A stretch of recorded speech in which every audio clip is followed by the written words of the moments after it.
నియోజకవర్గం సెంట్రింగ్ సంఘం దగ్గరకు వచ్చినాము. ఇక్కడ యూనియన్ లీడరు కృష్ణ గారు ఉన్నారు. ఇక్కడ వీళ్ళు వ్యక్తం చేస్తున్నారు. వీళ్ళ ప్రాబ్లం ఏందో మనము తెలుసుకుందాము. నమస్కారం కృష్ణ గారు. నమస్తే అండి. చెప్పండి. మేము ఇప్పుడు ఇక్కడ ముఖ్యంగా సమావేశం ఏర్పాటు చేసుకోవాలి. ఎందుకంటే ఇప్పుడు గ్రేటర్ హైదరాబాద్ పరిధిలోని అన్ని డివిజన్లతో పాటు పటాన్చెరు డివిజన్ పరిధిలోని అన్ని మండలాలు మున్సిపాలిటీతో పాటు మొత్తం అన్ని ఏరియాల్లో సెంట్రింగ్ కాంట్రాక్టర్లు ఏకమైపోయి సెంట్రింగ్ పనులు బంద్ నిర్వహించడం జరుగుతుంది. గత 3 రోజుల నుండి ఈ బంద్ నిర్వహించడం జరుగుతుంది. ఈ బంద్ ముఖ్య ఉద్దేశం ఏంటంటే సెంట్రింగ్ కార్మికులు లక్షల పెట్టుబడి పెట్టి వివిధ రూపాలలో లక్షల పెట్టుబడి పెట్టి నష్టం జరుగుతుంది. ఆ నష్టం రోజు రోజుకు ఇబ్బంది పడుతున్నారు కనుక వాళ్ళ ఇబ్బందులు తీరాలంటే బంద్ ఒకటే మార్గంగా ఎంచుకొని బంద్ నిర్వహించడం జరుగుతుంది. ముఖ్యంగా దీని ఉద్దేశం ఏంటంటే పర్ స్క్వేర్ ఫీట్ కి 51 రూపాయి పెంచాలన్నది ముఖ్య ఉద్దేశము. ఎందుకంటే గత 10 సంవత్సరాల నుండి అన్ని రేట్లు పెరుగుతున్నాయి కానీ సెంట్రింగ్ రేటుకు సంబంధించి రోజు రోజుకు తగ్గిపోతుంది.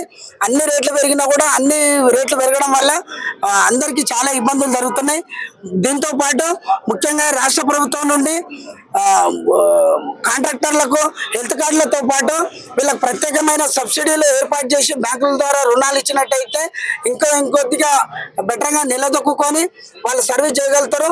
వీళ్ళు ఇన్ని విధాలుగా రాష్ట్ర ప్రభుత్వంలో కన్స్ట్రక్షన్ ఫీల్డ్ లో ఇన్ని విధాలుగా ఉపయోగపడుతున్నప్పటికీ కూడా మన సెంట్రింగ్ కార్మికుల నుండి రాష్ట్ర ప్రభుత్వానికి విపరీతమైన లాభాలు ఆర్జిస్తున్నారు. రకరకాల పెట్టుబడుల వల్ల మెయిన్ కార్మికుల శ్రమ దోపిడీ జరుగుతుంది తప్ప కాంట్రాక్టులకు ఎట్లాంటి ఉపయోగాలు జరగడం లేదు.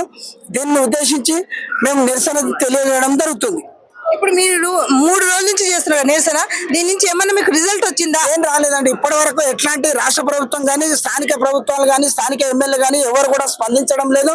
ఈ ధర్నా అన్ని డివిజన్లలో హైదరాబాద్ మొత్తం నడుస్తున్నప్పటికీ కూడా రాష్ట్ర ప్రభుత్వం ఎట్లాంటి స్పందన కూడా లేదండి ఇప్పటి వరకు.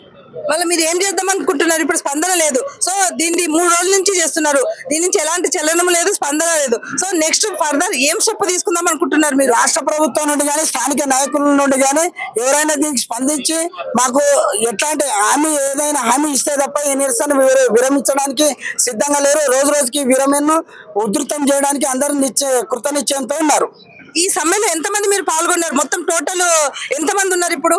పటాన్చెరు డివిజన్ నుండి మున్సిపాలిటీలు మరియు మండలాలు వివిధ గ్రామాల నుండి దగ్గర 300 సెంట్రింగ్ కాంట్రాక్టర్లు ఈ సమ్మెలో పాల్గొనడం జరుగుతుంది.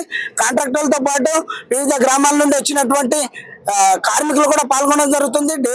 ప్రతిరోజు 300 మంది కాంట్రాక్టర్లు తమ నిరసనను వ్యక్తం చేయడం జరుగుతుంది. ఇప్పుడు ఇది ఇట్లనే వీళ్ళు ఏమి పట్టించుకోకపోతే ఇది కంటిన్యూగా నడుస్తుందా, లేకపోతే మీరు ఆపేది ఏమైనా ఉందా, లేకపోతే ఇట్లా కంటిన్యూగా ఎన్ని రోజులని మీరు ఈ నిరసన ఇట్లా కూర్చుంటారు? మీరు ఇక్కడ నిరసన ఇప్పట్లో బంద్ కాదండి. ఇది రోజు రోజుకు ఉధృతం జరుగుతుంది. రాష్ట్ర స్థాయిలోని జిహెచ్ఎంసీ పరిధిలోని అన్ని డివిజన్లలో జరుగుతుంది. ఈ నిరసనను రాను తర్వాత రోజుల్లో కూడా రాష్ట్ర వ్యాప్తంగా విస్తరించడానికి ప్రయత్నాలు జరుగుతున్నాయి. అంతకుముందు ఇంక ఇట్లాంటి సమ్మెలు ఎన్నిసార్లు జరిగినాయి? ఇట్లాంటి సమ్మెలు చాలా సార్లు జరిగినప్పుడు కూడా కార్మిక లోకానికి రాష్ట్ర ప్రభుత్వాలు ఎట్లాంటి స్పందన చూపడం లేదు.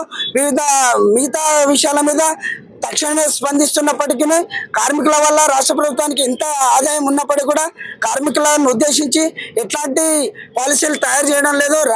రాష్ట్ర ప్రభుత్వం ప్రత్యేకమైన దృష్టి సారించి కార్మికుల కోసం ప్రత్యేకమైన చట్టాలతో పాటు ప్రత్యేకమైన బోర్డును ఒకటి ఏర్పాటు చేసినట్టయితే సెంట్రల్ కార్మికులకు కూడా అన్ని విధాలా ఉపయోగపడుతుందని మా కాంట్రాక్టర్ల తరఫు నుండి కోరుతున్నాం. నేను అనేది ఏమంటే కృష్ణ గారు, మీరు హైకమాండ్ కి మీరు లెటర్ కానీ మించి మెమరాండం కానీ ఏమన్నా మీరు ఇచ్చారా ఇప్పటి వరకు? ఈ 2-3 రోజులలో మేము కార్మిక శాఖ మంత్రి వినయ్ కుమార్ ను కూడా కలవడానికి ప్రయత్నిస్తున్నామండి. వివేక్ సార్ ను కూడా కలవడానికి ప్రయత్నిస్తున్నామండి.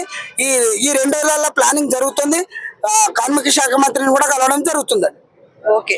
ఇప్పుడు అనేది కృష్ణ గారు ఏమంటున్నారంటే వాళ్ళకు గుర్తింపు అనేది లేదంట. సో గుర్తింపు కావాలంటే వాళ్ళకు ఏమైనా అయిందనుకోండి వాళ్ళ ఫ్యామిలీస్ కి గవర్నమెంట్ నుంచి ఏమీ లేదంట. వీళ్ళకు ఒక ఐడెంటిఫై కార్డు అందరికీ ఉన్నది, మాకు కూడా ఒక ఐడెంటిఫై కార్డు కావాలని వీళ్ళు అంటున్నారు. ఇంకా ఏమంటున్నారు మీరు? రాష్ట్ర ప్రభుత్వంలో ఇప్పుడు మేము నిర్వహిస్తున్నటువంటి సమ్మె ఉద్దేశం ఏంటంటే రాష్ట్ర ప్రభుత్వానికి అన్ని రకాలుగా ఇప్పుడు ఒక కన్స్ట్రక్షన్ జరుగుతుందంటే స్టీలు, సిమెంట్, కాంక్రీట్, మిగతా అన్ని ఇంటికి సంబంధించిన రిలేటెడ్ అన్ని డిపార్ట్మెంట్ల నుండి ప్రతి రకాలుగా ట్యాక్స్ వస్తుంది భారీ ఎత్తున. కేవలం ఈ నిర్మాణ రంగం నుండి రాష్ట్ర ప్రభుత్వానికి ఆదాయం వస్తున్నప్పటికీ కూడా ఆ రాష్ట్ర ప్రభుత్వం ఎలాంటి ఈ నిర్లక్ష్యం చేస్తూ ఎలాంటి కూడా ఎవరికి కూడా ఏం సహకారం చేయడం లేదు. కార్మికులకు తీవ్ర నష్టం జరుగుతుంది. కార్మిక శాఖ నుండి ఈ కార్మికుల కోసం, భవన నిర్మాణ కార్మికుల కోసం ప్రత్యేకమైన ఒక బోర్డు ఏర్పాటు చేసి నిధులు కూడా కేటాయిస్తే దాంట్లో మాకు ప్రత్యేకమైన గుర్తింపు ఇచ్చినట్లయితే గుర్తింపుతో పాటు గుర్తింపు కార్డులు మరియు ఇన్సూరెన్స్ ఇట్లాంటివి ఏమన్నా ఏర్పాటు చేసినట్టయితే కార్మికులు కూడా అందరికీ బాగుంటుందండి. కృష్ణ గారు ఏమంటారు అంటే అందరికి గుర్తింపు రావాలంటున్నారు. వాళ్ళు ఏమైతే పెట్టినారో అవి గవర్నమెంట్ చూడాలని అనుకుంటున్నాను. థ్యాంక్ యూ అండి. సెంట్రింగ్ గుత్తదారుల ఐక్యత, సెంట్రింగ్ గుత్తదారుల ఐక్యత, సెంట్రింగ్ గుత్తదారుల ఐక్యత. పెరగాలి పెరగాలి పెరగాలి పెరగాలి సెంట్రింగ్ గుత్తదారుల ఐక్యత, సెంట్రింగ్ గుత్తదారుల ఐక్యత. ఇంకొకటి కూడా వాయిస్ తీసుకోండి మేడం. ఇంకా ఇద్దరు